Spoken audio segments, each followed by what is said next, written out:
Okay, everyone.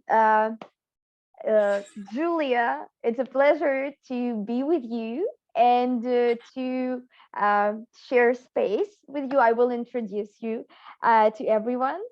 Друзі, доброго вечора всім. Дуже приємно бачити вас, дуже приємно знову зустрічатися і обмінюватися енергією. Я презентую вам Джулію Волкман, неймовірного спеціаліста Монтессорі, викладача з величезним стажем, викладача Гарварда і просто неймовірну людину, яка копається в людських мізках і в нейробіології, а точніше навіть у дитячих мізках і у дорослих в тому числі. І сьогодні ми маємо можливість поспілкуватися про все, що тільки захочемо з Юлією задати свої питання, і вона з радістю на них відповість. І попрошу вас вімкнути камери, щоб Юлія змогла побачити вас, помахати ручками, потім можна зразу вимикати, нічого страшного, просто щоб додати живості цьому процесу. So I've said that everybody we are happy to share space with you, and I introduced you and shared your experience and how much valuable you are for us, and that we are ready to ask questions and to share space with you. But first, I would like to ask the geography, just to understand what is happening. Тож, друзі, давайте спочатку зорієнтуємося, хто звідки. Напишіть нам, будь ласка, в чаті, в якому місці ви зараз знаходитеся. Почнемо з класичної географії.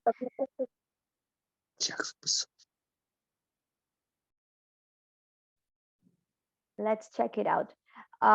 Riga. Okay, so Riga and La Ciotta. Where is La Ciotta? Ukraine, Kryvyi Rih. It's in Ukraine. A lot of people from Kryvyi Rih.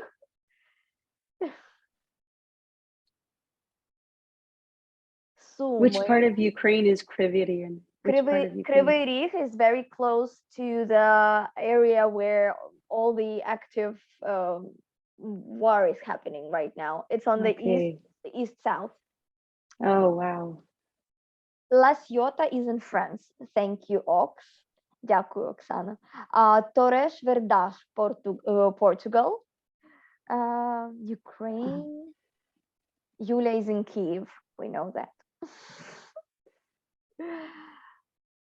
Друзі, пишіть ваші адреси. Kyiv, but right now in England. So interesting. Дуже цікаво побачити, хто де. Німеччина, Germany. Kryvyi Rih rules the world. It's because so many people from Kryvyi Rih are here. Я бачу хлопців, я бачу Анатолія і Володимира. Цікаво, де ви знаходитеся. Круто бачити Монтессорі татусів. We see Монтессорі. І там є діти, клас. Кривий Ріг. Кривий Ріг. Обидва? І Анатолій також? По Анатолію поки що не зрозуміло. Краків. I'm saying that that's so nice to see Montessori dads with us. Yes. Окей, можете продовжувати писати, ми будемо потрошечку читати, але я пропоную починати. І спитаю, чи хоче Джулія почати з якогось вступного слова.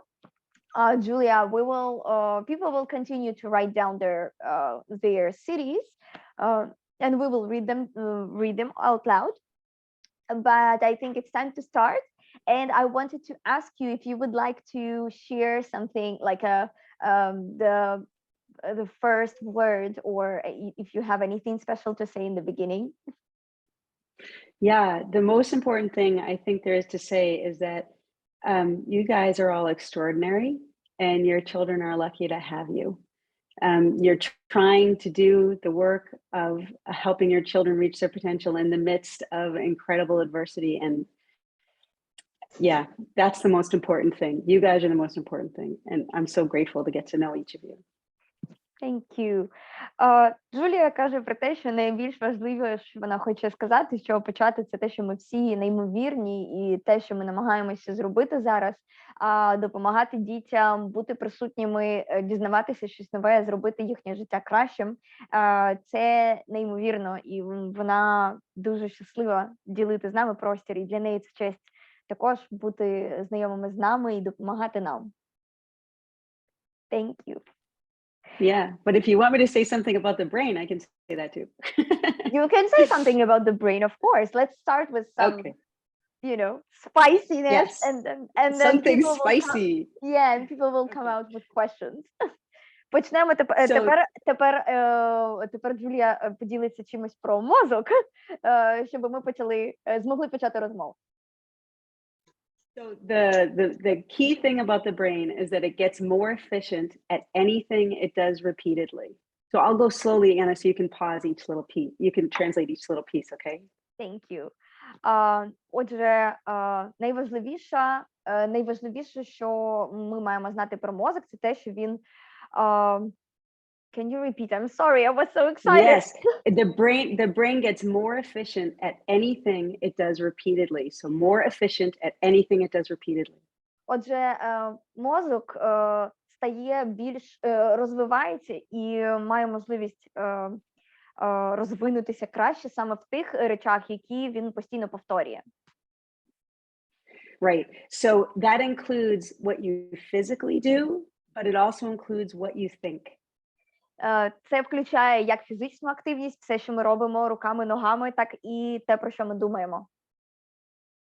So having skillful patterns of thinking is really essential for your own brain strength and for your children. Отже, вміння думати правильними паттернами і повторювати собі правильні мислеформи дуже важливо для формування, це формує як наш мозок, так і мозок дитини. And living in really stressful situations puts a lot of extra burden on the brain. One second, excuse me. I will try to mute everyone. Mute all. And then I will unmute Julia. Unmute. Ask to unmute. Okay, I'm unmuted. Okay. I'm okay. Yes. Okay. I'm So sorry. also, that's okay. So when you're living in stressful situations, that puts an extra burden on the brain. Отже, коли ми живемо в стресових ситуаціях, то це додаткове навантаження на мозок. Too much stress makes things difficult, but a little stress makes the brain work really well. Занадто великий стрес робить наше життя складним і роботу мозку складною, але коли ми маємо невеличкий стрес, то це насправді дуже корисно для мозку. And things that help protect us against stress, too much stress, are things like strong relationships, which you guys apparently all have because you showed up. Отже, одна з речей, які захищають мозок від стресу, це наявність міцних зв'язків з іншими людьми. І очевидно, що ми всі їх маємо, оскільки ми всі сьогодні прийшли на цю зустріч. So I would really love to hear how it's going for you guys with your children and what's coming up that's different now from, or it can be something that was coming up before still and it's coming up now, but what's coming up for you now with your children? Отже, зараз Джулія питає, їй цікаво про те, що відбувається зараз у ваших сім'ях, що відбувається з вашими дітьми і з вами, і що б ви хотіли обговорити. Це може бути те, що виникло зараз, або те, що виникло раніше. Це не має значення. Важливо те, щоб ми почали ділитися, і Джулія буде рада допомогти. Тож я пропоную відкрити мікрофон, піднімаємо ручку і ставимо запитання. Я вас розумію, чую. And I want to thank Anna and Violetta and Vasilenko and Svetlana for showing your beautiful faces. It's much easier to speak with you when I can see you. Thank you. Джулія говорить про те, дуже рада тим, хто включив камери, для неї це дуже важливо. Так, я бачу, що пішли в коментарях запитання. Друзі, ви можете ставити значок піднятої руки, і тоді у вас буде можливість задати питання. Але я зараз задам перше питання від Світлани. Легке відкочування у знаннях та пам'яті. Світлана, а ви могли ввімкнути мікрофон і розказати детальніше, що саме мається на увазі від дитини, ситуацію більш детально? So we see one comment in the comment section, but we have more questions for Svetlana, so she will talk and open up the situation. Привіт. Дякую дуже. Ну, просто стала помічати по дітям. Зараз начебто трошечки вже стало вирівнюватися ця ситуація, да, коли вже стабільний стан плюс-мінус місяці 3, напевно. Але взагалі це повна така апатія і відкочування, тобто забувають якісь слова, взагалі вилітають у них слова, ті, які знали раніше, да, з рідної мови, не кажу про українською, так. Вилітають якісь там, не можуть згадати імена, якісь такі банальні речі, які аж трошки дивно. Знайомих, друзів, ні, чужих людей. Да, тобто такі. Ну і в плані відкочування в знаннях, важче стало розуміти якусь нову тему. Да? Тобто те, що було раніше більш легко давалося, зараз трошки складніше. Дякую. Так. So Svetlana noticed that children became, so it's harder for them to work with the new information, and they are slower with the new information. The time to get the new topic is longer. And also they are, so because Svetlana is abroad right now and they moved due to the war, children started to forget the words on Ukrainian, and they even started to forget the names of their friends. I will ask about the age. Свята, можеш по віку зорієнтувати? Вік 9, 12 і 14. Тобто у всіх трьох це помічається. So she has 3 children, 9-year-old, 12-year-old, and 14-year-old, and she noticed all of these signs with each of them. Yeah, so that sounds like what you would expect, Svetlana. That sounds like exactly what you would expect. So it is, because there's extra stress on the brain, it's called more cognitive load. Отже, це те, чого можна очікувати, і це додатковий стрес для мозку у зв'язку з усіма подіями. І такий стрес називається когнітивною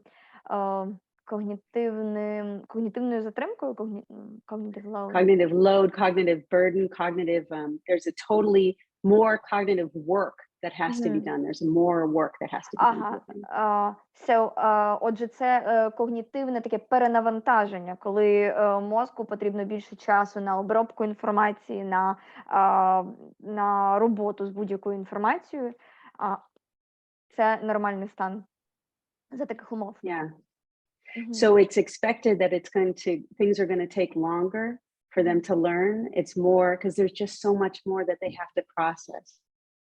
Отже, це абсолютно нормально, що їм потрібно більше часу для того, щоб засвоювати нову інформацію, тому що їхній мозок обробляє паралельно дуже багато нової інформації, не пов'язаної тільки з навчанням. It's also expected that they might start to forget things from home if you went abroad. Це також нормально, що вони можуть забувати речі, забувати в лапках речі з дому, якщо вони за кордоном. And I say forget because they're not really forgetting it. It's temporary, and I'll explain why. І Джулія використовує лапки, тому що це не справжнє забуття, і зараз вона пояснить, чому, як це працює. Because the child is driven, humans are driven to become a part of their time, place, and group.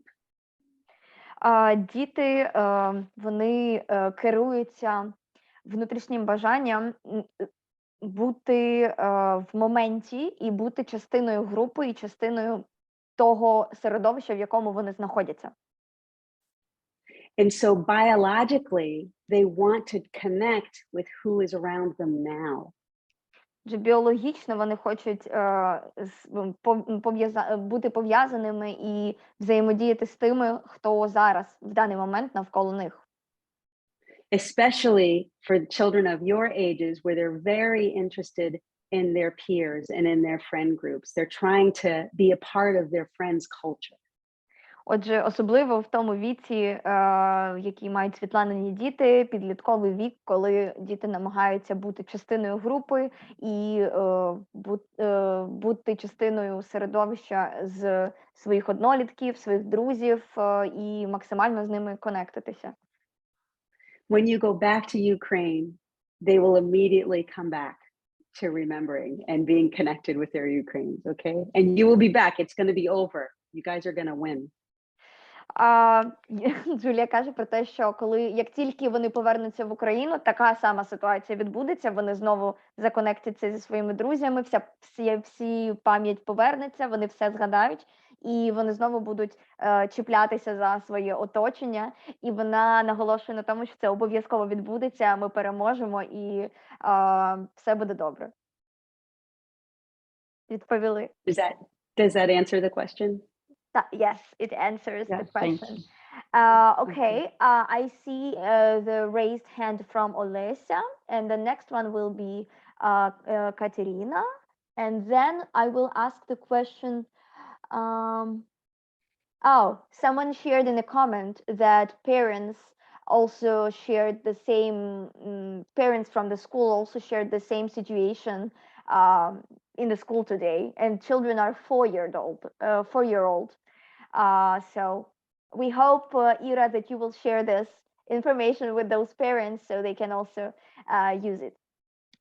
Отже, тепер Олеся, а далі Катерина і далі Аня. Бачу ваші руки. Все буде. Good afternoon, Julia. It's nice to see you today together with us. It's very important for us, and we feel your connection and your help. So I'm not really think that's a question. I just want to share, and you can probably figure out some, I don't know, some comments or some ideas. So stress for me and for my family, it's difficult. That's so for everybody, it's difficult, and how we live with all of this. For me, I'm feeling like all of part of my life still in Ukraine. My husband, he's in the army, but my family, my kids with me, and my mother-in-law with me. And we live with this stress, like separate from each other, and everyone is trying to find their own cage. So you know what I mean? So I have big focus on my work and something I need to do, and spend lots of time with different people, but not with my family.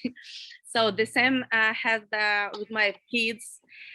One of them is teenager. I understand this. He likes more spend his time with friends than with me. So, and daughter, she's reading all the day, and it looks like we feel better when we separate from each other. We have family schedule, have breakfast and dinner together, some biking time or sport time. But still, I feel it's easy not to be together, separate way to be in your cage, more safety or something like that. What do you think about? Олеся, Do you want to translate? Так, ти перекладеш своє питання? Так, моє питання, я думаю, що просто Джулії буде приємніше, якщо хтось буде ще теж англійською з них говорити, окрім Ані. Тому я перепрошую, що я звернулася так. Моє питання в тому, що в моїй ситуації, наприклад, стрес переживається легше, коли ми, в моїй родині особливо, що ми як всі розділяємося один з одним. Да? Одне діло, коли в мене чоловік в Україні, в ЗСУ, зовсім інше діло те, що ми тут всі разом, от я зі своїми дітьми, з підлітком, з 8-річною донькою, у нас таке відчуття, що нам безпечніше і комфортніше, коли ми якби закриваємося кожен в свою печеру. Тобто ми маємо певний розклад разом, коли ми там обідаємо, гуляємо разом. Але все рівно от кожному якось комфортніше фокусуватись на своїй особистій зайнятості. І ми хочемо більше в цьому час проводити, ніж разом. Дякую. Дякую за запитання. Thank you. So the first thing I have to say is what you're experiencing is not completely different from what people with children who are adolescents experience. There's a desire for them to isolate, and be on their own, just like you mentioned. Отже, Джулія говорить про те, що в підлітковому віці для дітей нормально так от ховатися в печеру і відділятися від батьків. І те, що Олеся і її родина зараз проживають, це частина нормального експірієнсу в такій віковій категорії. But it sounds like it's probably changed from what it used to be for you. Is that right? Але звучить так, ніби це змінилося саме завдяки війні і тому, що відбувається незалежно від віку, але відчулася зміна саме через війну. Чи це так? Так. Yes. And so you're already doing some of the most important things, which is having predictable time together, like meals together. You said biking, and you said something else too that you do together. Is that every day or almost every day? Yeah. Yeah. Отже, найважливіше, Олеся вже назвала, найважливіше, що вона вже робить з дітьми і з родиною, це очікувані, рутинний час проведений разом, тобто спільні обіди, спільні вечері, спільні поїздки на велосипедах. Головне, що це відбувається на постійній основі практично щодня, і це важливо. The ways that you can invite them to have more relationship, which is, it sounds like what you want and what would be beneficial, since relationship is so helpful against stress. I have some suggestions on ways to invite them into more relationship. Отже, виглядає, що Олеся хоче запросити родину до більшої взаємодії, і у Джулії є для цього певні шляхи, як запросити родину до такої взаємодії. So you're already biking, which is great, but inviting them to go for a walk where there's no stress or something like that. Sounds like the biking is serving a similar function. Отже, зараз ви катаєтеся на велосипеді, і це вже виконує певну функцію такої соціалізації і єднання, але також можна запрошувати родину на прогулянки, прості прогулянки. Doing yourself role modeling activities that they can join you in, like doing a puzzle or playing basketball outside or something that a fun activity, a downtime activity that they could join you in. Вже бути рольовою моделлю в таких активностях, в яких вони можуть долучитися до тебе, грати у баскетбол або збирати пазл. Це може бути як активна активність, так і щось дуже приземлене і спокійне, але таке, що запрошує людей до приєднання. Or things you're probably already doing this, but inviting them to cook the meals with you, to prepare the meals with you so that you're preparing them together. You're probably already doing that. We are making terms, so everybody is making the dinner by the terms. Try doing it together. Try it together instead. Or maybe you and one child one night and you and one child the other night, or both children together a third night, so that there's more than one person. Try. It could help. Thank you. But it's difficult because, like, it's like everybody wants to be like a separate, and me also. So it's like, it's like easier way for us and for me also. you know, like to spend your time by your own.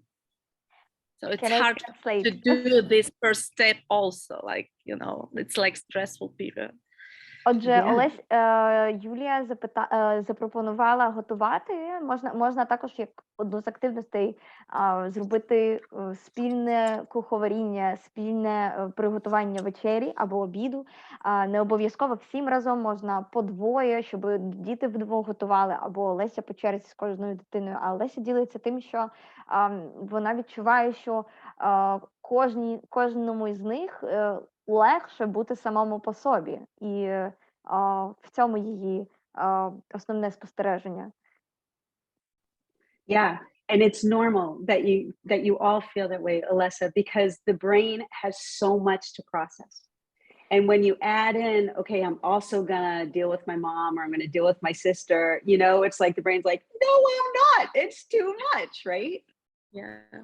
Отже, коли це нормально мати таке відчуття і бажання бути наодинці через те, що мозок у ситуації переїзду, у ситуацію нової школи і всіх нових стимулів дуже багато всього обробляє постійно. І коли він розуміє, що йому потрібно ще й думати про співпрацю з кимось із родини і взаємодії з ними, він думає, ні, не треба. І через це зручніше бути самому.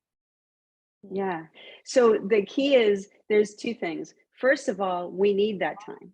We need downtime to process, and we need more than we used to need. Отже, перше, це і найважливіше, це те, що нормально мати час на себе, такий наодинці, і потрібно виділяти собі час, і його потрібно більше, ніж зазвичай, за звичайних умов, тож важливо давати собі цей час.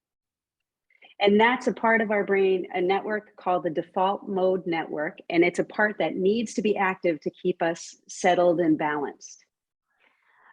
Це частина роботи мозку, яка називається робота за замовчуванням, яка цей режим допомагає нам зберігати спокій і збалансованість протягом дня, і саме завдяки такому часу наодинці з собою ми можемо зберігати цей, мати більше ресурсу для того, щоб бути збалансованими. But if we're working, if we're on social media, we're not letting the default mode network be active. That's our executive network. Отже, якщо ми постійно на роботі або в якихось активностях, або в соціальних мережах, ми не даємо мозку бути в цьому режимі замовчування, а ми постійно в режимі активної роботи, виконавчих функцій мозку. І це вони протилежні за своєю свідомістю. Тобто нам може здаватися, що ми відпочиваємо в соцмережах, але ми обробляємо новини, ми обробляємо стрічку, яку ми бачимо, наш мозок. But everybody is so stressed. We don't want to start insisting, no, we're going to cook together. No, we're going to do this together. You will be together. We can't start insisting. We're already stressed out. Instead, we want to invite. Отже, ми не будемо наполягати на тому, що ні, давайте готувати всі разом, давайте робити це так, як сказала Джулія, так, як має бути. Та? Не потрібно залучати силою, пробувати переконати людей до будь-якої активності. Важливо запрошувати, створювати умови для того, щоб запросити і провести час разом. And we always want to respond with compassion first. And this is really hard when we're stressed out. Because sometimes, especially for us, because we want to make sure everything's okay for our kids, so we're a little controlling. And so it's hard for us sometimes to pause and breathe and respond to them with compassion first. But that will be the most effective.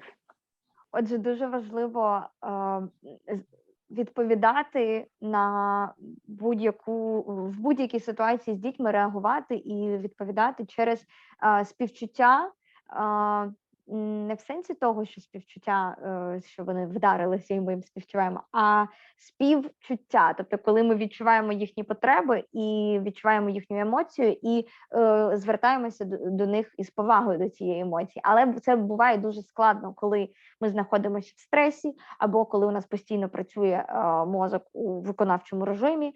І це одна з речей, яка тренується якраз цим спокійним, збалансованим станом, щоб відповідати зі співчуттям. But this includes compassion for ourselves. І це So також включає співчуття до самих себе. So if you yell, if you make a mistake, you know, don't beat yourself up. Отже, якщо ви самі робите якусь помилку чи кричите, не бийте себе, не пинайте себе морально.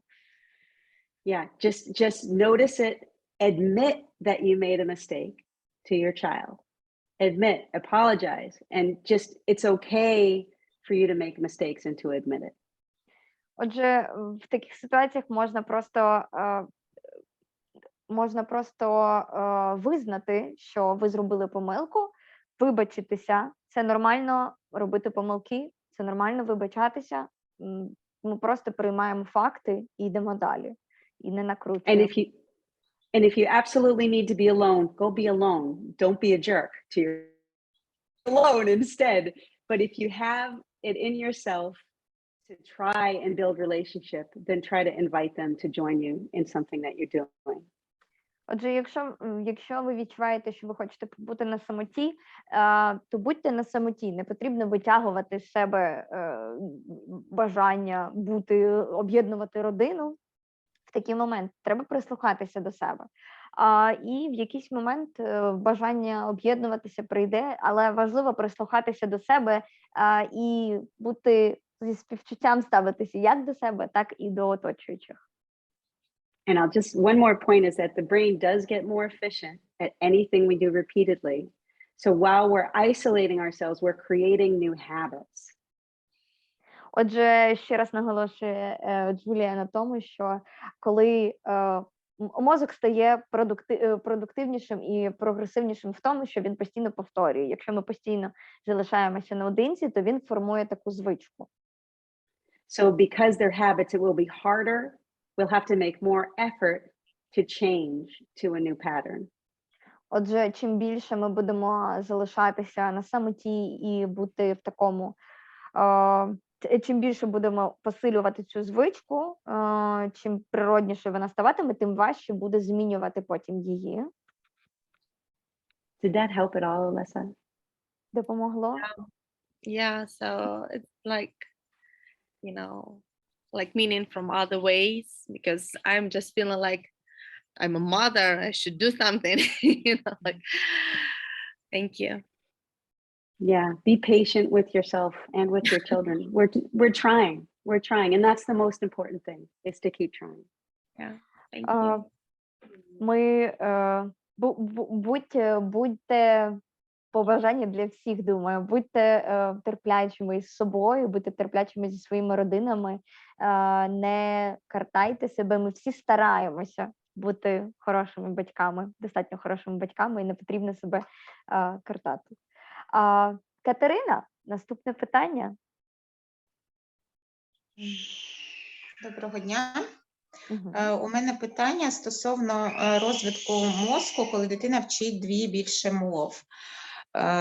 Як розвивається мозок, чого очікувати, мається на увазі з дитинства, або з народження,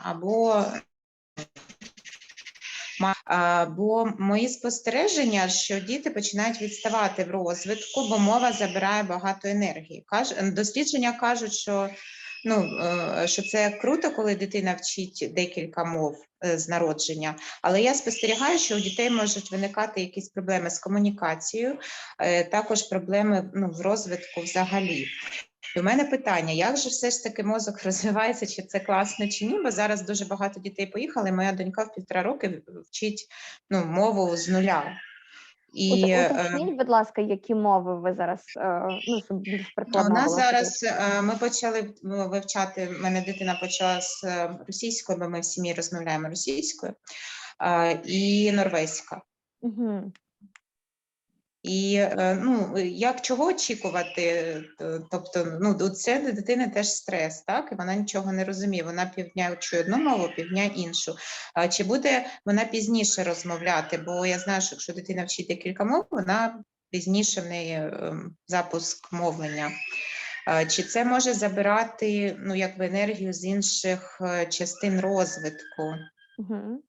Буде вона відставати якось трохи від інших? Дякую. Дякую за запитання. Julia, very interesting question from Katerina. So she has a toddler, 16 months old, 15 or 16 months old, and her main question is, she've learned a lot of research about, she've read a lot of research about the brain development in the bilingual environment. And her question is, like, she is confused because she knows that it can be very beneficial, but she also have heard that it can like slow down the development in other areas besides language, and also create confusion between two languages that are present. For example, her toddler, so they are a Russian-speaking family, and they still speak Russian at home, but they moved to Norway, so they speak Suomi. So she hears two languages now, and Katerina is afraid and concerned that it can affect her development, and what you could suggest. Yeah, that's a great question. So bilingualism is excellent for the brain. Отже, чудове запитання, і Джулія каже, що білінгвалізм – це неймовірно круто для мозку, і зараз вона розкаже, чому. The easiest way to offer that gift to your children is if you have two languages in the house. So one parent speaks one language and the other parent speaks the other language. That's the easiest way. Найпростіший шлях – це якщо батьки можуть спілкуватися двома мовами, і прямо вдома одна людина говорить, мама говорить однією мовою, дитина говорить іншою мовою. А в сенсі тато говорить іншою мовою, sorry. But that's not the only way. They will learn, hello, it's so nice to see you. They will learn that other language from their, if they're in a school, they'll learn it at the school, and they can just learn it there. It's okay. Don't worry that it's going to slow them down. It's more for them to get, oh, go ahead. Отже, sorry, thank you. Отже, що важливо? Важливо те, що дитина може досліджувати дві мови вдома, але це не єдиний шлях. Другий шлях – це коли одна мова вдома, а інша мова у середовищі, наприклад, у садочку. І дуже класно, коли дитина може чути дві різні мови, і це її не сповільнить у розвитку, а навпаки, вона матиме можливість ці дві мови засвоювати. Yeah. So it's do it. Be excited that they can learn, they have the opportunity to learn it. Джулія закликає вас бути excited, бути радісною, насолоджуватися тим, що дитина має можливість всмоктувати дві мови. And don't stress out if it's a little tricky at first. І не стресуйте, якщо це на початку може видаватися, що щось іде не так, і вона сповільнюється. Especially for your child is so young, it's going to be effortless at that age. Отже, особливо в такому маленькому віці для дитини це просто нічого не, це для неї абсолютно легко. Вона вхопить все це дуже органічно, і це для неї не важко, як для нас вчити мову, для старших людей. If she waited until she was 20, it would be much harder. Якби ви чекали до 20 років, у 20 років дитині було б набагато важче вчити будь-яку іншу мову. And they don't tend to mix up the languages. They tend to understand that in different situations with different people, different words are used, and it comes naturally. There are different networks in the brain that develop for each language. Отже, в мозку будуються різні нервові зв'язки для кожної мови, і відповідно вони розуміють, що в різних ситуаціях з різними людьми вони використовують різні мови. А якщо одна людина буде спілкуватися різними мовами, це може спровокувати певний confusion, хоча я зараз уточню з приводу російської і української. Але в цілому дитина розуміє, що є різні ситуації, різні три мови, і це дві різні мережі. And if they use some of the other language words with you, just be like, oh, that's Norway, that's Swami. How interesting. Don't worry, it's not a problem. Отже, якщо дитина використовуватиме з вами нову мову, ви можете просто радіти цьому і підкреслювати, що «О, круто, ти говориш зі мною цими новими словами, так цікаво», і бути, заохочувати дитину до цього.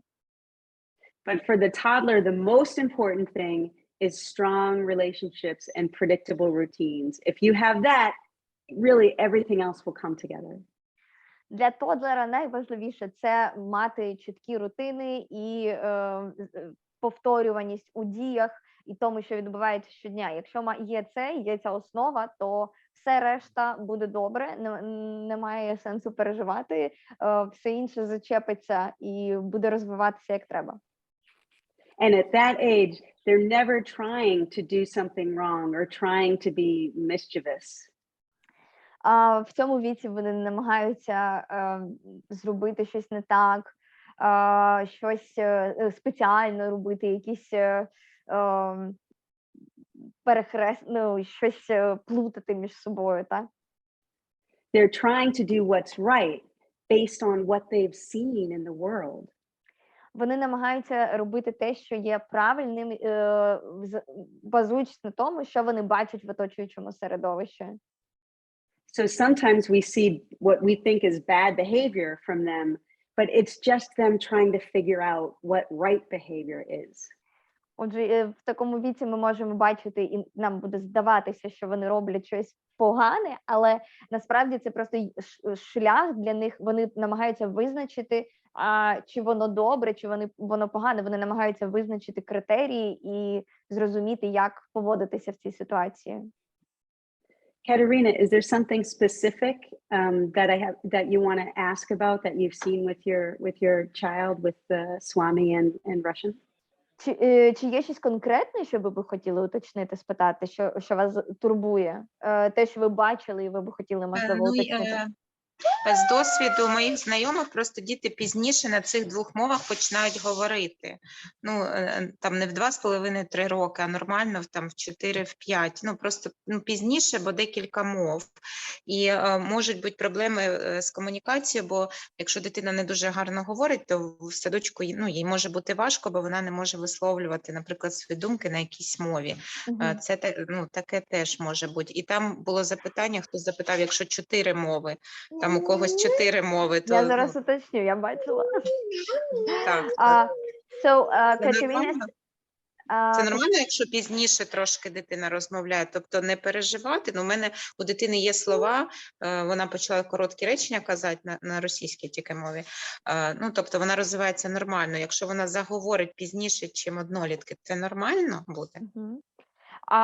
So Katerina sees from experience of her friends that those that have 2 languages started to speak full sentences and were able to create to put their thoughts into words later than those who had only 1 language.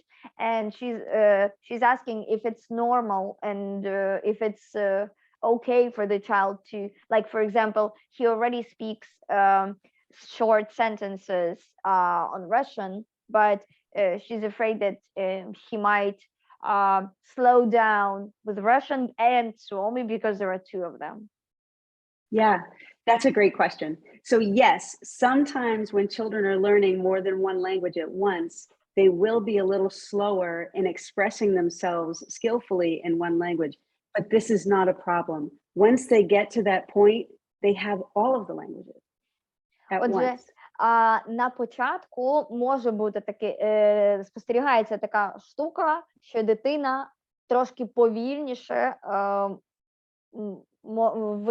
починає висловлювати свої думки вільно на обох мовах. Тобто цей процес може трошечки затягнутися, але як тільки вони досягнуть цього моменту, вони будуть вільно розмовляти обома мовами. Тобто це нормально, це треба цей момент перечекати, продовжувати розвивати обидві мови, і після того, як відбудеться оцей повне таке засвоєння, вони просто заговорять двома мовами і не будуть, у них не буде виникати жодних проблем з цим. Yeah, so don't worry. You're doing the right thing. 2 languages is the best, the best, the best. The brain loves it. And I can give you like 10 different reasons why later in life your brain is stronger if you have more than 1 language. Отже, не нервуйте, радійте, тому що у Джулії є більше 10 причин, чому мозок буде набагато сильнішим і витривалішим в майбутньому, якщо він в дитинстві взяв більше, ніж одну мову. І ви просто чудово вчиняєте, роблячи такий подарунок для дитини. Не переживайте, це дуже круто. Julia, there was one more question in the chat. What about 4 languages? And I also have additional, probably someone is in the situation when there are 4 languages. And I wanted to ask one more. In Ukraine, for parents who are abroad, I think it will be crucial. Some parents tend to have 2 languages in the family, Russian and Ukrainian, or they were speaking Russian, but they want to transfer to Ukrainian right now. What are your suggestions for those families? Because even the parents don't know the Ukrainian properly, and they are afraid they will speak the wrong Ukrainian and something like that. So what do you think of that? I will translate the question for everyone. Отже, я спитала Джулію про 4 мови, що були в коментарях, і також уточнюю у неї питання для тих батьків, що знаходяться за кордоном і мають більше 2 мов, і що робити з російською і українською, бо є родини, де говорять і російською, і українською, є родини, які з російської зараз прийняли для себе рішення переходити на українську для дітей, щоб діти смоктували українську мову. Я знаю дуже багато таких родин, це дуже радує. І що робити таким батькам, особливо тим, які не спілкувалися раніше українською мовою, і вони переживають, що дадуть якусь не таку українську, вони не можуть спілкуватися правильно, і тобто вони такі переживання у них є. Ось що я спитала Джулію. Yes. So 4 languages, no problem. Go for it. 4 мови, жодних проблем. Сміливо ідіть в це. It'll be great. Don't be frustrated. It'll work. Це спрацює абсолютно 100%. Не бійтеся, просто йдіть в це. Okay. Switching to Ukrainian from Russian. Just start. Перехід з російської на українську просто почніть. So I adopted my son from Kazakhstan. Джулія всиновила свого сина з Казахстану. Kazakhstan was in a similar situation where they had all spoke Russian and Kazakh was almost lost as a language.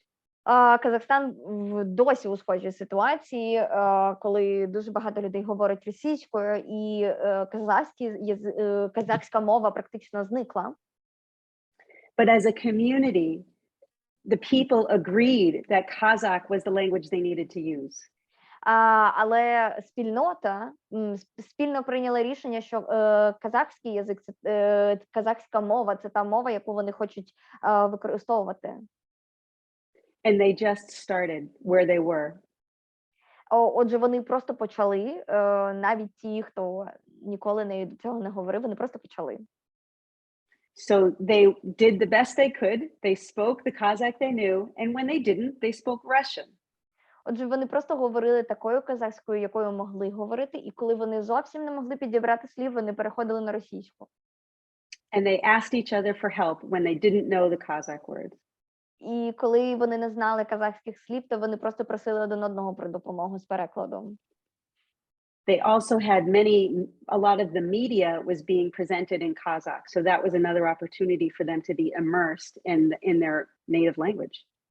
Також багато медіа почали виробляти контент казахською мовою, схоже на те, що відбувається у нас зараз, і це теж допомогло їм переходити і почувати себе впевненіше і підтриманими соціальною спільнотою. So as much as you can enlist the help of your other Ukrainian friends who are also doing the same thing, it will be supportive for them to see other families and other children doing the same thing.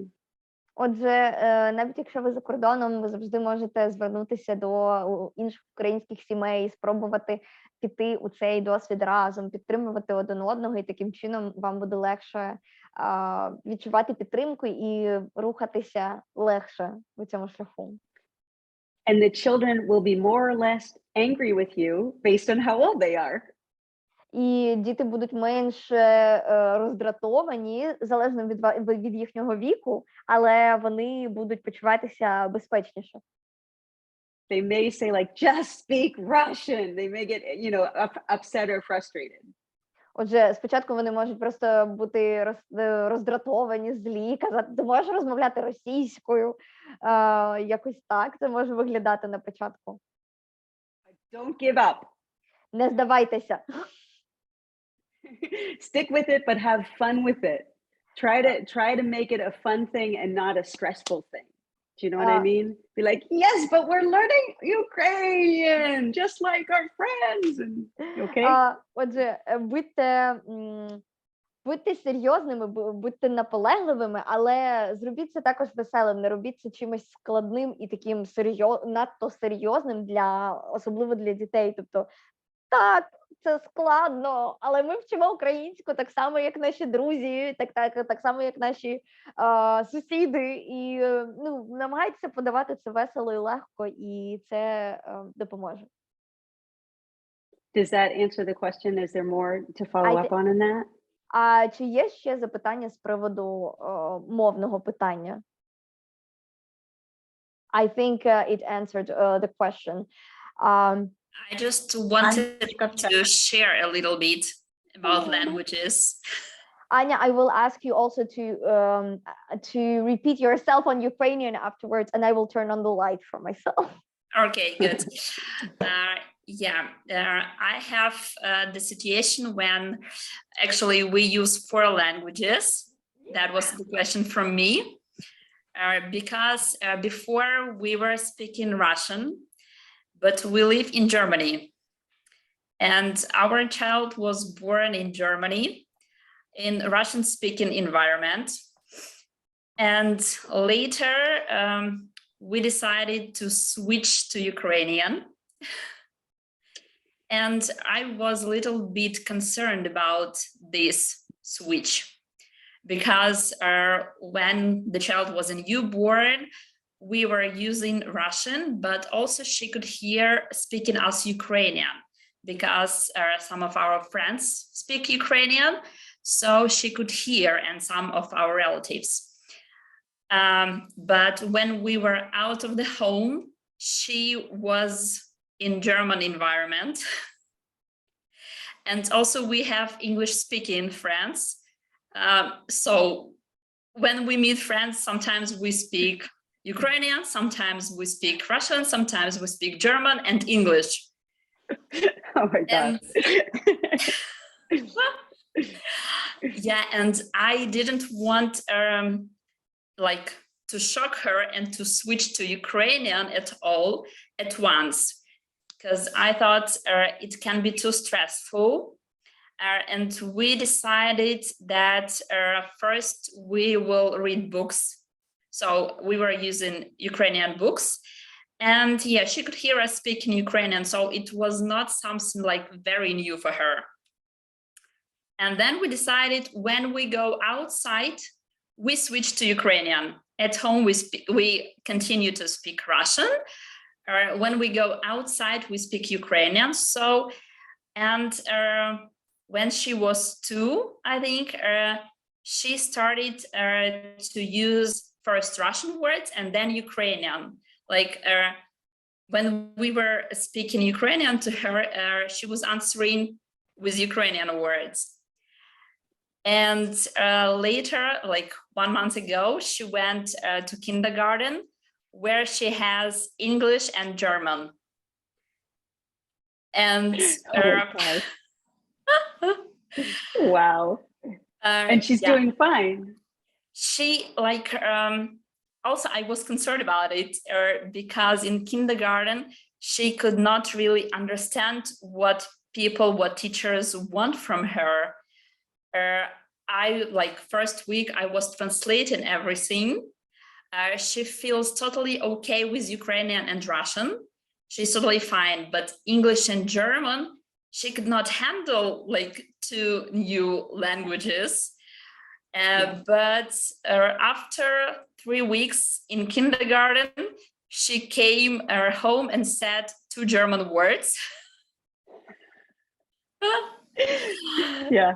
And yeah, and I think English is also not a problem because she's happy with English speaking teacher.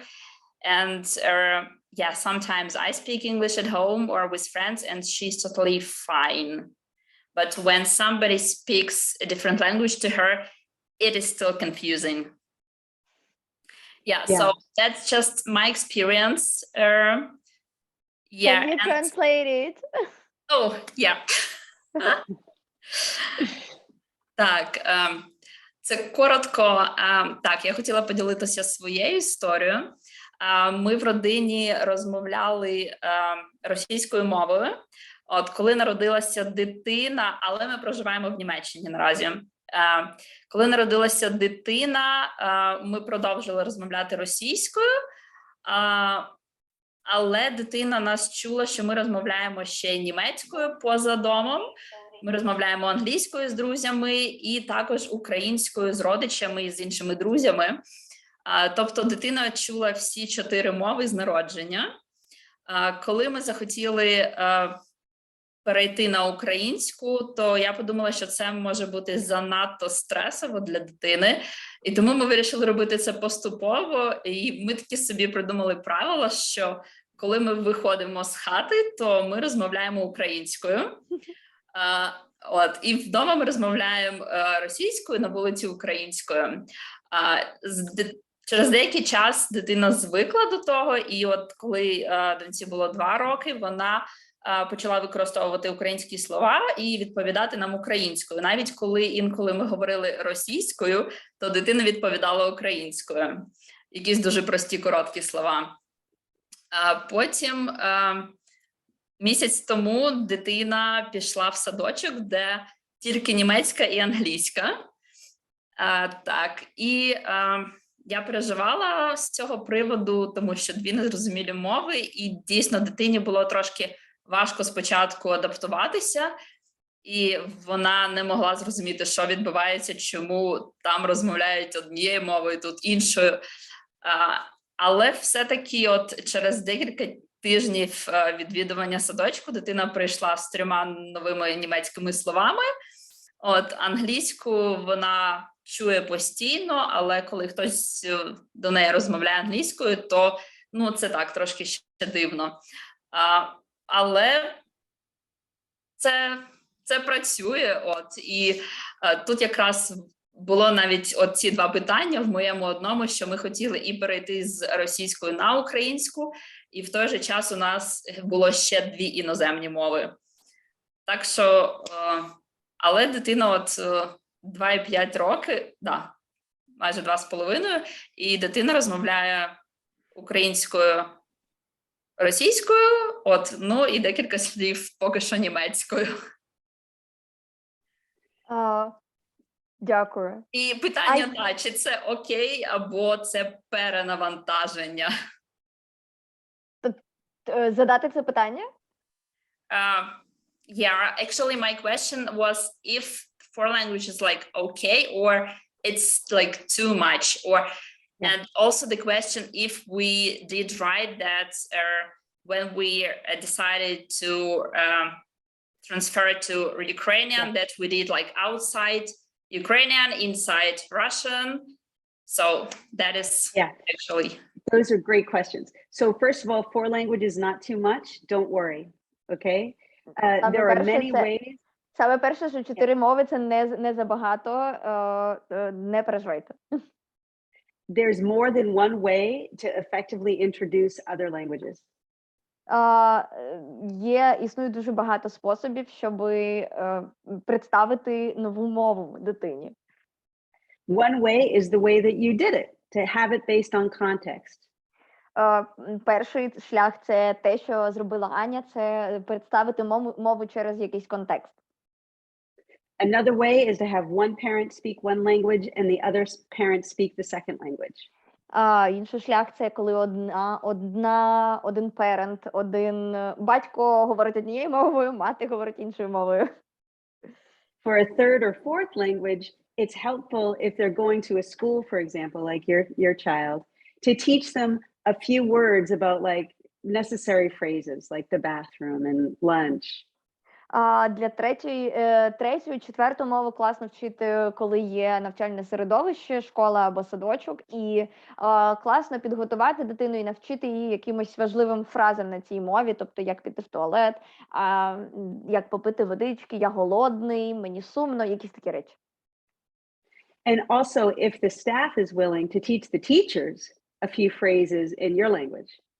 Також, якщо працівники школи або садочка хочуть навчити, хочуть допомогти, вони можуть навчити працівників, викладачів декільком фразам українською або російською, краще українською. But it is ultimately, at school, it is the children who will teach each other the language. Але в школі діти будуть вивчати мову все одно через взаємодію один із одним. So it's already 1 o'clock, but I have a story. I don't know if you want to stop or if I should tell the story.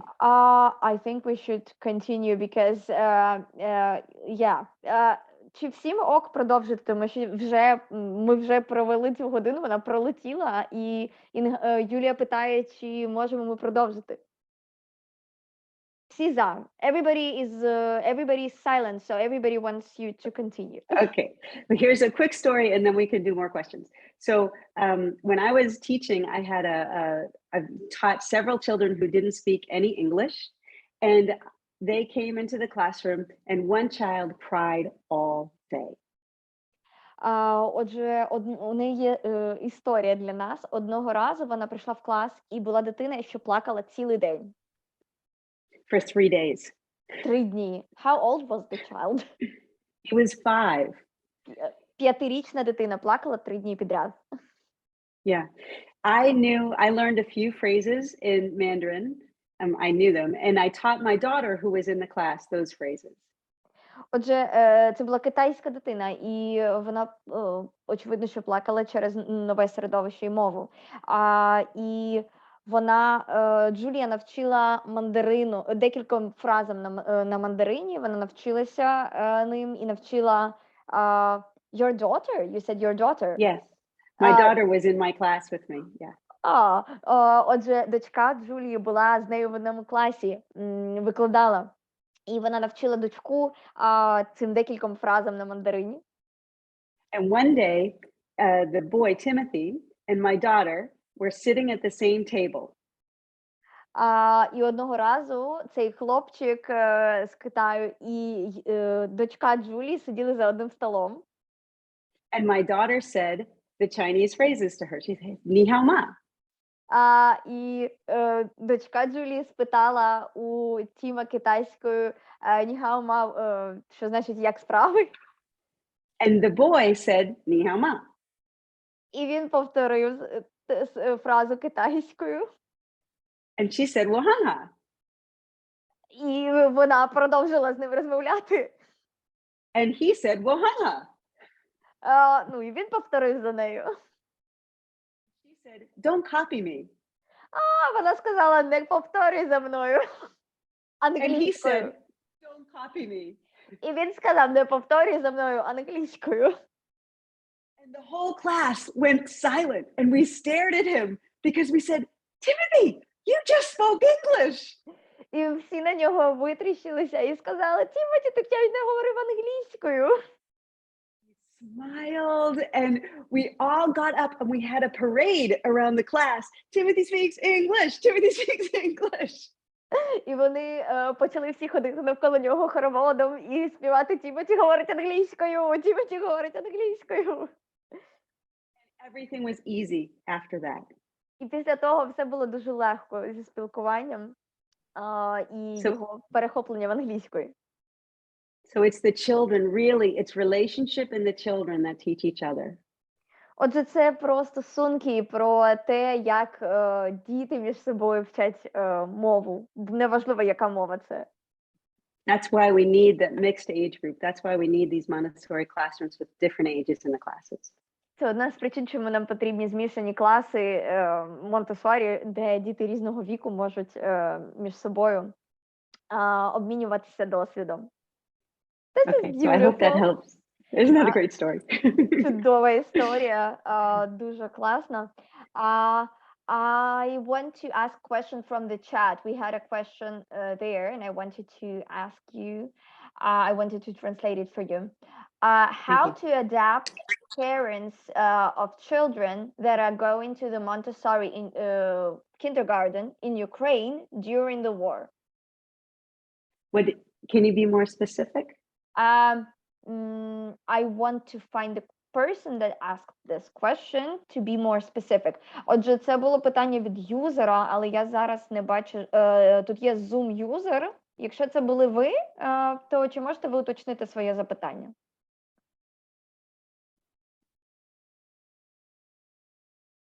I'm not sure. I think that's not that person that asked the question. The question was, I think the question is about, so a lot of kindergartens are, especially those that are on the southeast of Ukraine, are they hear the sirens and they hear the explosions all the time somewhere around, and people are wondering how to help the child to adapt to the kindergarten and to how to adapt to the fact that the child is somewhere not close to you and you cannot protect the child. How to adapt to the parents. Yes, I see. So you can't help the child adapt. The child is adapting. That's their job at this age. Отже, дитину неможливо адаптувати, вона адаптується самостійно у цьому віці. So what you can do is be strong. Що ми можемо зробити, це бути сильними. And have confidence. If you show confidence in their teacher, in their school, they will feel confident in their teacher, in their school. Важливо показувати впевненість. І якщо ви показуєте впевненість у школі, впевненість у вчителі, до якого відводите дитину, дитина також буде відчувати цю впевненість. If you're terrified, they will be terrified. Якщо ви будете перелякані, дитина також буде перелякана. And if you're really terrified, maybe your child shouldn't be there. І якщо ви дійсно дуже перелякані, можливо, не варто віддавати вашу дитину в садочок. You have to know what's right for you and your family in that situation. Ви маєте відчувати, що безпечніше і що зрозуміліше, правильніше для вашої родини, для вашої ситуації, і слідувати за власними почуттями. So ask yourself, is it really different if they're with you or if they're in the school and the sirens are going off and they have to go to a shelter? Is it really, what is the difference? Is it worse? Is it not safe in the other situation? But if it is safe or it's similar, then it's probably us that needs to adapt. Отже, якщо спитайте себе, оцініть для себе ситуацію, як ви відчуваєте, чи безпечніше дитині буде з вами, чи так само безпечно їй буде в садочку, об'єктивно. І якщо об'єктивно їй там так само безпечно, як і з вами, то тоді тут питання про адаптацію саме батьків. But it's really up to each of us individually. Nobody else can tell you what the right thing is for your child in that situation. You have to feel it in your gut and follow your instincts.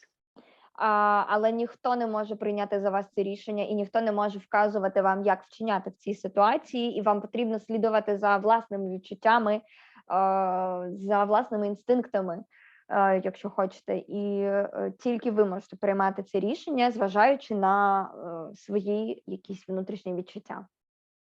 But if you've decided that they're going to stay in school, then you have to be supportive, be confident, and be courageous.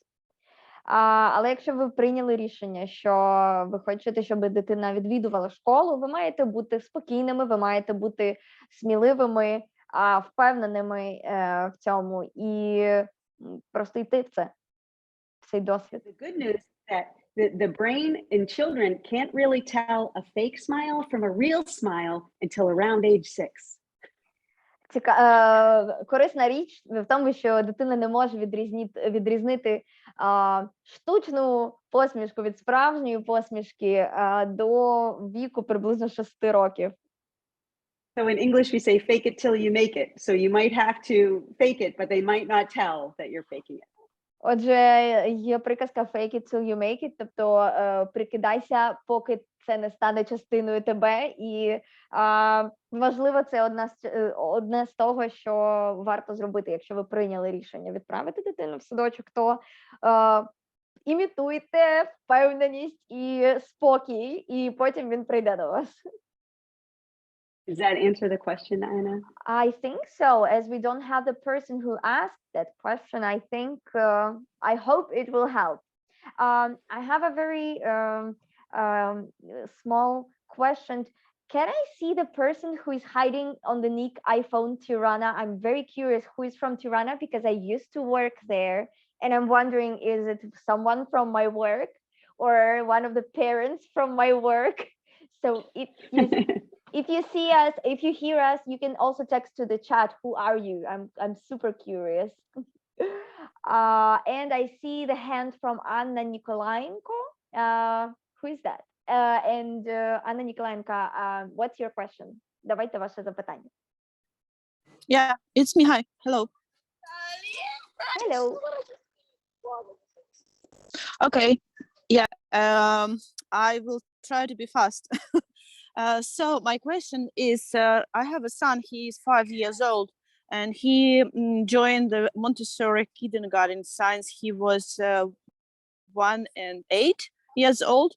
So I was really happy that it's happening with him from the very beginning. And I found for me the big task is that my task is to grow up a strong, free, and happy person. But about the things which is preparing for the school, like languages, math, and reading, writing, I thought it's like not my responsibility because I'm like working very hard, and he went to the kindergarten, so he done it.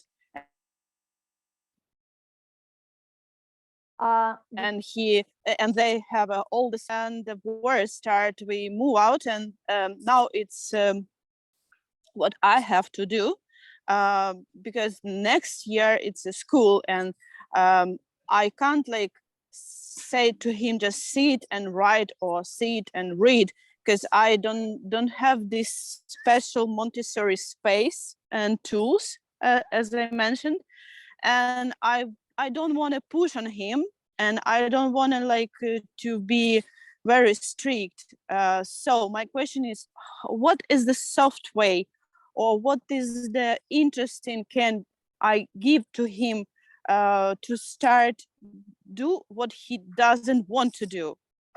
Because like the reason is if you like will be good reading, you will have good friends, but because it's not true, or you will have a good future, and this is not the reason for 5 years old boy. So what the reason for him now, how we can start the like school preparation and like that?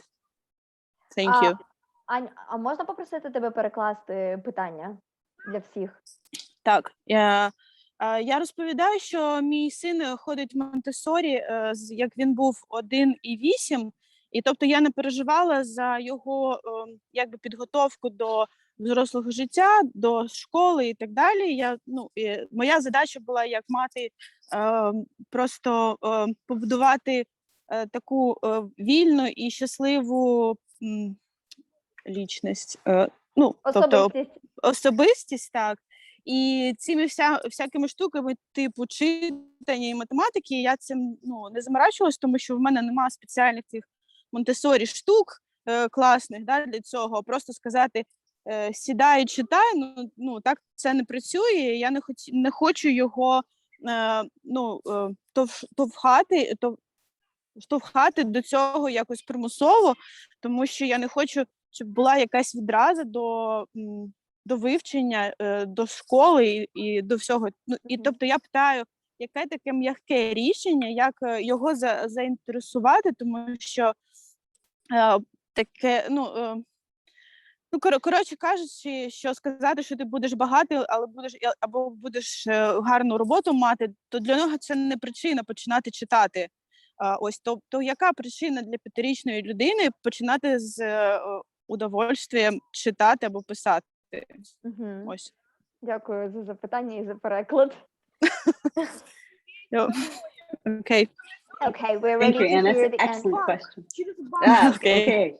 No pressure. Okay.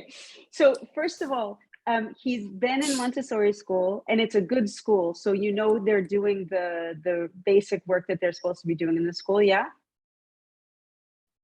Oh, you're Wait, muted. I muted you. Oh. Розм'ються, я тебе зам'ютила. Yeah, I said just it was the best school in Kyiv what I can found. So I hope it was a good one. I don't have Okay. anything to compare it.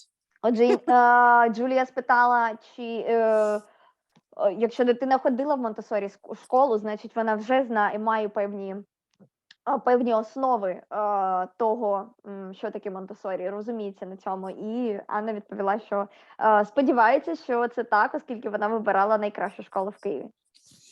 But now is he not in that school? He's in a kindergarten? Він зараз не в школі. Yeah, в звичайному he's садочку. in a simple, this the normal one, not in a Montessori. school. Мгм. Okay, okay. Зараз він I у don't know. звичайному садочку. And do they expect him to be reading already, or do they expect that next year? Actually, that is a strange situation because he went to the kindergarten like in the May, and they said that they don't have any lessons during the summer, and they will just start doing math or languages just from September. And I said, why? Why? It's like just growing process. It's not just in a simple school, like so how you can like spend like for playing just in a. So that was a challenge because I have to start it because they don't do it whole summer. I will translate. Отже, Джулія And that's спитала, why I don't want what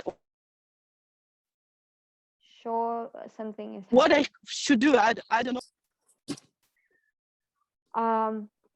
Окей, я перекладу. Джулія спитала, чи вони очікують в садочку, що він буде вже читати в 5 років. Анна відповіла, що дитина прийшла в цей садочок у травні, і все літо вони сказали, що почнуть академічну програму з вересня, і все літо вони фактично не займалися академічним навчанням зовсім. І вона не розуміє, чому так, оскільки розвиток дитини продовжується незалежно від пори року і того часу доби, і відповідно вона все літо сама займалася із дитиною. But now that he's back in kindergarten, do they expect him to read or not yet? Чи очікують вони No, зараз? he does. No, Чи очікують вони зараз? doesn't expect it. Окей. Отже, чи очікують вони зараз, що він буде читати? Ні, вони цього не очікують. Okay. Some children start to read when they're 3. Деякі діти починають читати, коли їм 3. Some children start to read when they're 8. Деякі діти починають читати, коли їм 8. I have a friend who has his doctorate in artificial intelligence. He wouldn't read until he knew math problems could be in language written down when he was 8. Отже, у Джулії є друг, який займається штучним інтелектом, і до 8 років його не цікавило читання, тому що і він зацікавився тільки тоді, коли підхід до читання був як підхід до розв'язання математичних задачок. Не зовсім впевнена, що це значить. Can you explain more? I'm not sure I understand what are you talking about. Yeah, so he went to a great Montessori school when he was young, And then they did all of the work with him that they're supposed to do, but he didn't care. He wasn't interested in it. He was only interested in math. That's all he cared about. Отже, він ходив у Монтессорі садочок, і він мав те середовище, яке мають діти у Монтессорі середовищах, і йому пропонували мовні матеріали, але його не цікавило нічого, окрім математики. Він був повністю захоплений математикою. So once a teacher was smart enough to give him word problems in math, written down problems in math, he's like, oh, I have to learn to read. And he learned like that. Отже, вчителька була кмітливою і додумалася давати йому математичні задачі, написані словами. Тож у нього виникло бажання, я маю навчитися читати, щоб вирішувати математичні задачки, і він навчився читати. So the age at which they start reading doesn't indicate how intelligent they are. Отже, той вік, в якому вони починають читати, не є індикатором того, наскільки вони розумні. The ways you can support reading at home is to read together is the most important one. Шлях, яким можна підтримати, якщо ви бажаєте, щоб ваша дитина почала читати, це читати разом вдома. I love how you say the soft way. I love that. What do you mean? She said, what's the soft way to support his reading? I love that. Анна спитала, як м'яким чином налаштувати його на читання, і Джулі дуже подобається, що ви використали саме цей термін, м'яке, це як лагідна українізація, лагідне читання. The other thing you can do is write notes.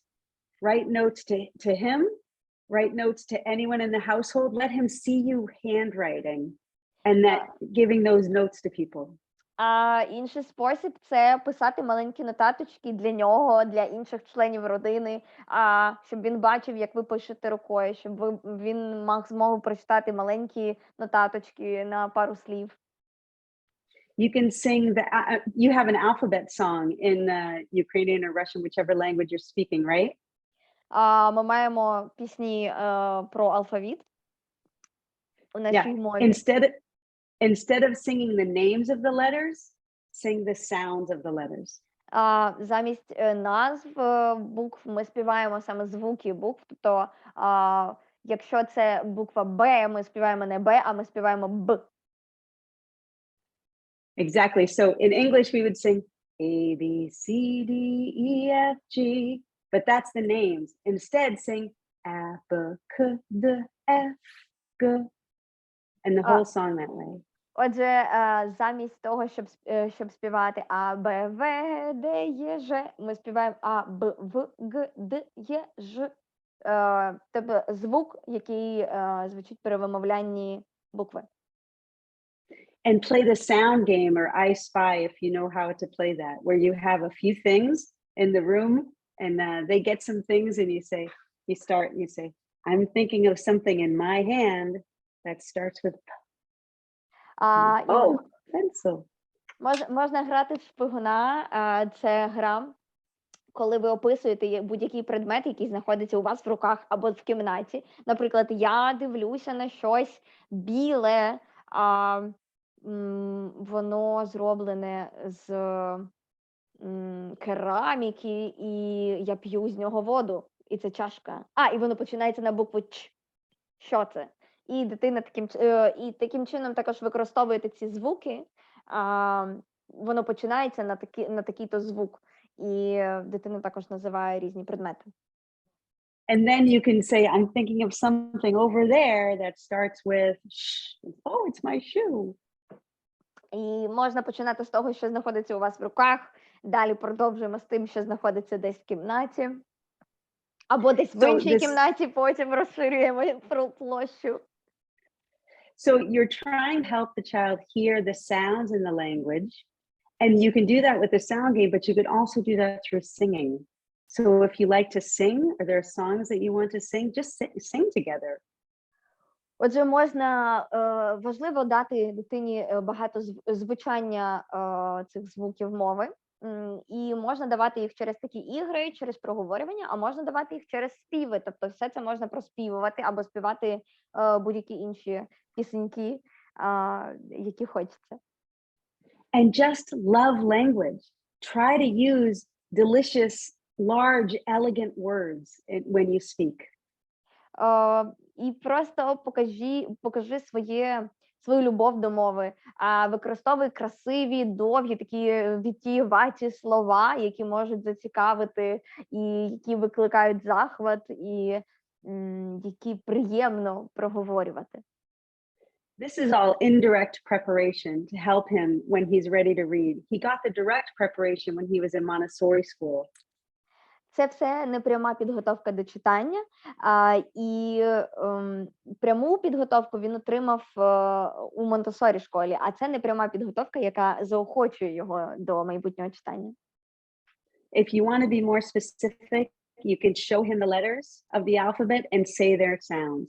Say, oh, that makes A, that makes B.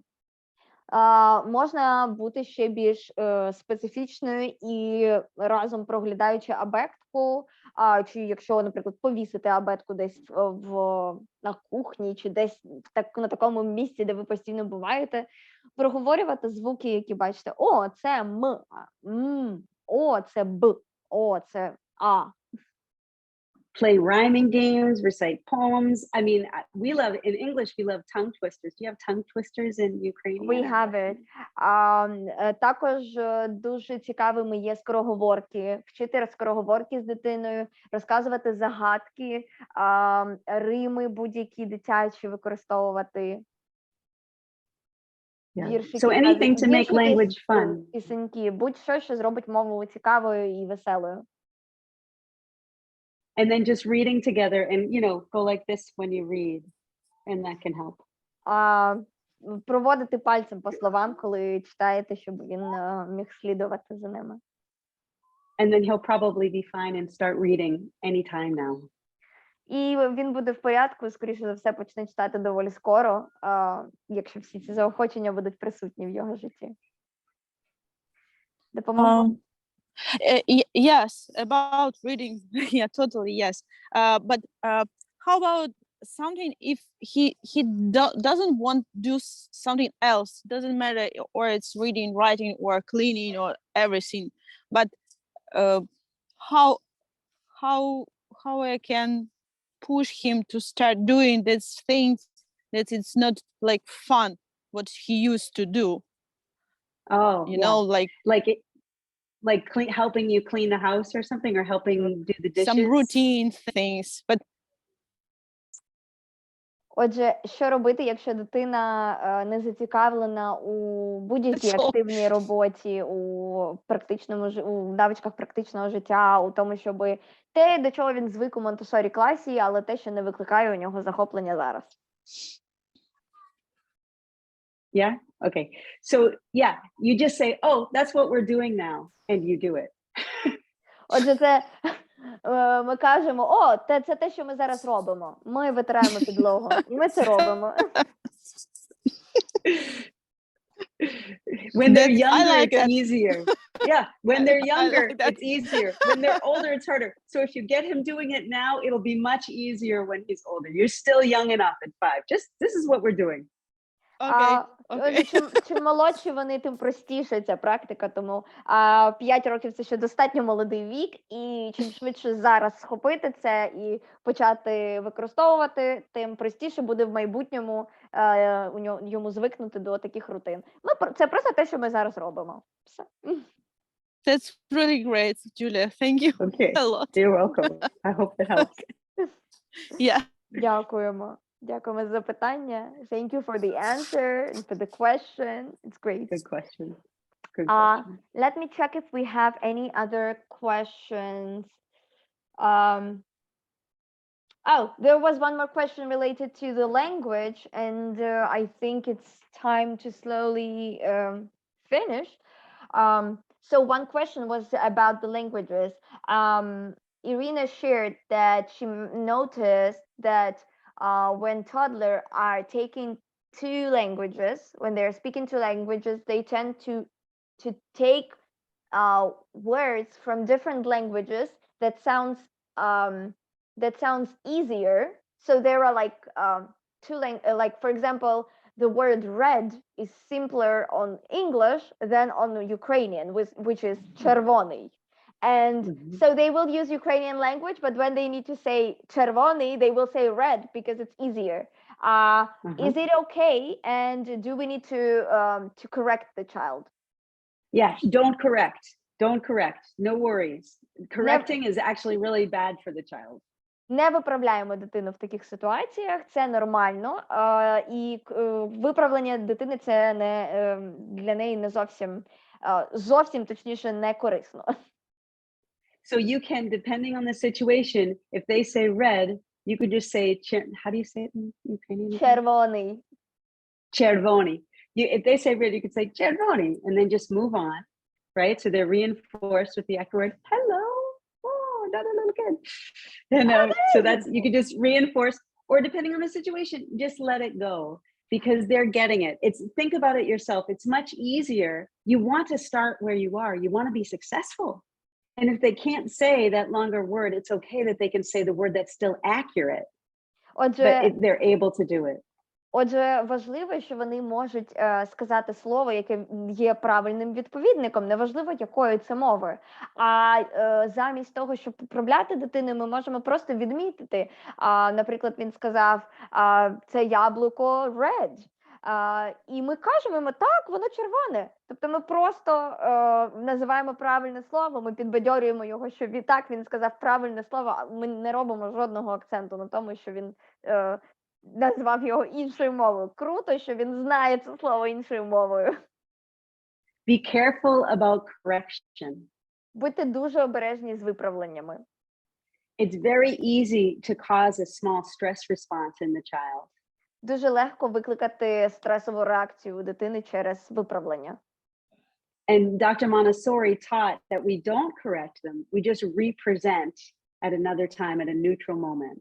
І доктор Монтессорі говорила про те, що ми не виправляємо дітей, ми просто репрезентуємо або знову повторюємо той термін, який вони ще не засвоїли. Ми бачимо, що вони ще не вимовляють слово червоний, наприклад, бо воно дійсно складніше, і воно, ми завжди намагаємося йти через успіх, і йти у те, що нам вдається, тобто, щоб відчувати себе, щоб відчувати свій успіх.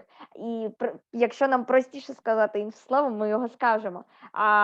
І дитині дуже важливо також підтримувати її у цьому шляху і ні в якому випадку не виправляти, а саме просто підмічати правильне слово, але не у контексті, що не red, а червоний, а у контексті, що так, червоний, ти говориш про червоне яблуко, круто.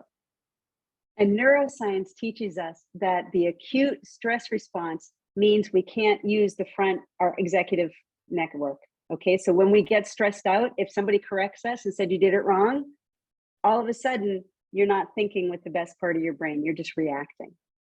Отже, this is very interesting.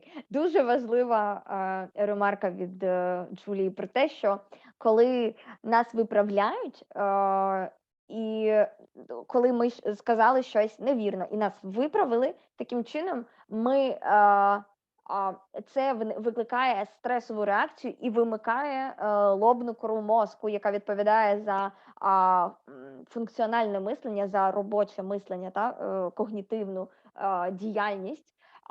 І в момент, коли нас критикують, вмикається стресова відповідь, вмикає реакція емоційна, замість і натомість вимикається когнітивна діяльність. Тож будьте дуже обережними з зауваженнями до дітей. So when someone's done something wrong or made a mistake, that actually is not the moment to teach. Отже, коли хтось зробив помилку, це не момент для того, щоб навчити дитину. Let's say a young child bites another child. I know your children would never do this, but sometimes in the US, it could happen. Отже, давайте уявимо, що ваша дитина когось вкусила.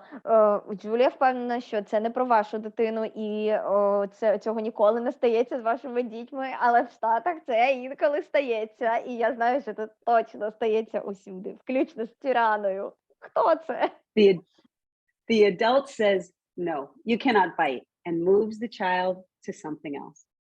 Отже, дорослий говорить, ні, ми не кусаємося, і переносить дитину до якоїсь іншої діяльності. So we redirect their attention to something else at that moment. Ми перенаправляємо увагу дитини на щось інше в цьому моменті. And then later, we teach them about biting and not biting. І пізніше ми вчимо їх про те, що важливо не кусатися. So we still have to teach them what is right and wrong, absolutely, but not in the moment that we make the mistake or they make the mistake. Отже, ми все ще маємо навчити їх тому, що правильно, а що неправильно, але не в моменті, коли це сталося. Think about yourself. If your spouse, your friend, your boss tells you you did something wrong, you're like, they come in, you messed up. You go like this. You can't think straight in that moment, right? Подумайте про себе, перенесіть на себе цю ситуацію. Якщо вам ваш партнер чи друг сказав, що ти не можеш це робити, та? Чи не роби так, чи що це ти таке робиш? А перша реакція – це таке завмирання і трошки відсторонення. Тобто вмикається емоційна така реакція замість думок. So it's later when you're not having a stress response that you can access the front of your brain, your executive network. Отже, пізніше, коли ви заспокоїтеся, коли немає цього стресового чинника, який щойно стався, тоді ви можете включити свою кору і подумати над ситуацією за допомогою мозку, подумати над нею, а не зреагувати емоційно. I think I went off on a tangent. You went off on the what? On a tangent in a different direction from what the question originally was. Yeah, but the answer was amazing. Джулія переживає, що пішла кудись не в ту сторону, але я думаю, що це була дуже актуальна відповідь. I think that's it, because I don't want to steal more of your time. We were planning to do this for 1 hour, but it's 1 hour 40 minutes. Друзі, ми пересиділи на цілих 40 хвилин, але це було прекрасно. Я пропоную всім написати приємні слова для Джулії в коментарях, включити свої камери, подивитися на всіх. Якщо хтось хоче подякувати, можна вмикати мікрофончики і дякувати. Це буде прекрасно. Ставте свої сердечки. Я теж поставлю. I was just saying that people can share their experience if they want to. If they can thank you, they can text their gratitude to the chat, and they can turn on their cameras so you can see them. Yeah, we really appreciate this meeting. Oh, look, so many hearts and so many faces. Стільки прекрасних облич. Дякуємо вам. Thank you. Oh my gosh, you're making me cry. Ви змусили Джулію плакати. Боже, це так мило. This is so cute. Please don't cry. We love you. It's a good cry. That's a good cry. Anyway, we wish, first of all, I would like to say that we will meet again, right? So no need to cry because we will still have time to cry more. And I will tell something very special to the people. And you can read the chat because people started to write the gratitudes. Отже, друзі, ну дуже класно, що ви всі приєдналися. Ми дуже вам вдячні. І хочу сказати, ця зустріч була для всіх бажаючих батьків. Але у нас буде ще одна зустріч з Джулією спеціально для Монтессорі педагогів. Тому якщо, я бачу, що тут багато Монтессорі педагогів, ви можете приєднуватися на наступну зустріч. Вона буде через 2 тижні, якщо не помиляюся. Всі анонси будуть обов'язково заздалегідь в наших соцмережах. І також розкажу вам одну, не те щоб таємницю, але заанонсуємо вам ще одну класну подію, і ви будете першими, хто про неї дізнається. I want to announce one more event for everyone that like it wasn't announced yet, so they will be first who will find out. Отже, я хочу анонсувати для вас всіх і запросити вас в понеділок о 1-й дня. Якщо серед вас є викладачі Монтессорі, а я бачу, що серед вас є, у понеділок у нас буде зустріч для викладачів із Полом Епштейном. Хто такий Пол Епштейн, ми розкажемо сьогодні в нашому пості, якщо хтось не в курсі. Paul's great. Paul is great, Джулія. Джулія розказує нам, що Пол прекрасний, і він дійсно неймовірний. І батьки, не засмучуйтеся, тому що у нас запланована ще одна зустріч з Полом Епштейном для батьків пізніше. Тому ми вирішили цього тижня зробити зустріч для батьків з Джулією, а з Полом для викладачів, і потім навпаки через пару тижнів. Тому не сумуйте, всі матимуть змогу поспілкуватися. Подумайте над тим, що би ви хотіли обговорити з Полом. Ми будемо говорити про спостереження за дитиною і як трансформувати дитячу любов і дитячу емоцію у спокій для всієї родини. Буде дуже класна тема, тому всіх запрошуємо. Понеділок, 1 дня, обідня перерва. Сподіваюся, що вас вийде доєднатися на годинку. Ось, отакі новини. I was announcing that on Monday we will have Paul Epstein, and Yes. this is something very exciting, and that meeting will be for the educators, but we will have one more. So as we will have a meeting for educators with you in the end of the month, the same we are doing with Paul, but just opposite. He's doing educators first and then parents. Nice. Yeah. Thank you, That's great. Julia. Okay, I will stop the recording.